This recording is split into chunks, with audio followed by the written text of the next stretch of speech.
Sarah. She's sitting at her kitchen table on a Sunday night, doing what most people only do once a year, if ever. She's actually looking at her bank statement, line by line. And at first, nothing looks alarming. $15.99 here, $12.99 there, $9.99, $6.99. Individually, none of it hurts. Each one feels like a rounding error. But then she grabs a pen and starts adding. Netflix, Spotify, Hulu, Disney+, Amazon Prime, the gym she hasn't visited since February, the meditation app she opened twice, the meal kit service she paused but never canceled, the cloud storage she forgot existed, the news site she subscribed to for one article.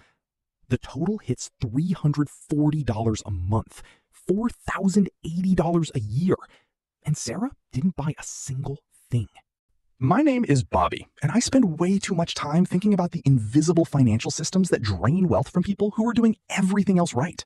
If you've ever looked at your bank statement and genuinely couldn't remember signing up for half of what's on it, hit that subscribe button and give this video a thumbs up if it helps you out. Because today, we're talking about the subscription trap. And once you see the math, you will never look at a free trial the same way again. Here's what the financial industry gets completely wrong. They tell you to watch out for big purchases. Don't buy the boat. Don't splurge on the vacation. The big ticket item is the danger. But that framing is exactly what subscription companies are counting on. Because while you're guarding the front door, they're quietly walking out the back with your wealth. $12 a month doesn't feel like a decision. It feels like nothing. And that's the entire business model. There's a name for this. Researchers call it the nickel-and-dime effect. But in the subscription economy, it's evolved into something far more sophisticated.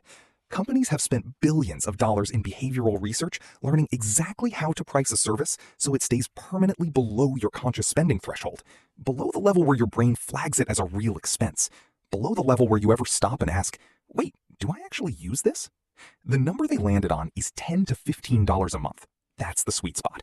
High enough to generate enormous revenue at scale, low enough that you never cancel, because canceling feels like more effort than the cost. And here's where the math starts getting dark.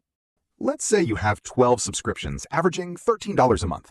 That's $156 a month, $1,872 a year. Over 10 years, that's $18,720 in direct spending on things you mostly don't use. But that's not the number that should scare you. The number that should scare you is $54,000. That's what $1,872 a year becomes over 20 years invested in an index fund at a conservative 8% return. You're not just spending $13 a month.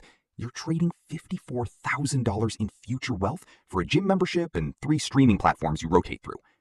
But wait, it gets worse. Because the subscription trap isn't just about the money leaving your account. It's about the psychological architecture built specifically to make sure it never stops. People never see coming. There's price creep. Netflix in 2014 was $7.99. Today, it's $22.99 for the same basic service. A 187% increase. They don't raise it all at once. They move it $1 or $2 at a time, always just below the threshold where you'd actually cancel, always just small enough that inertia wins. Broke without understanding why. You're making $80,000 a year and still feel like you can't get ahead.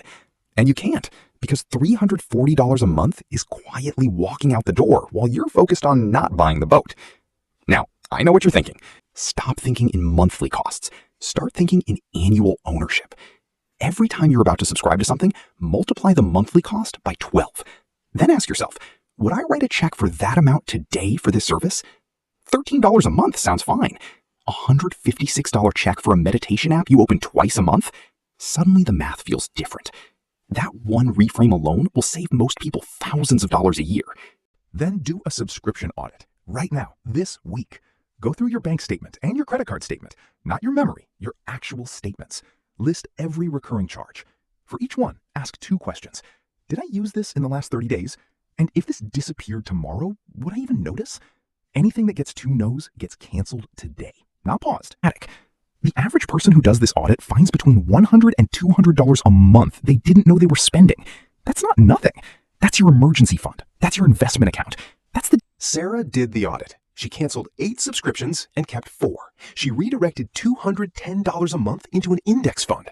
In 15 years, at 8% returns, that's over $72,000. She didn't get a raise. She didn't start a side hustle. She just stopped paying for things she wasn't using. The wealth was always there. It was just leaking out quietly, $13 at a time. If this video made you want to open your bank statement tonight, smash that like button and subscribe. I'll see you in the next one.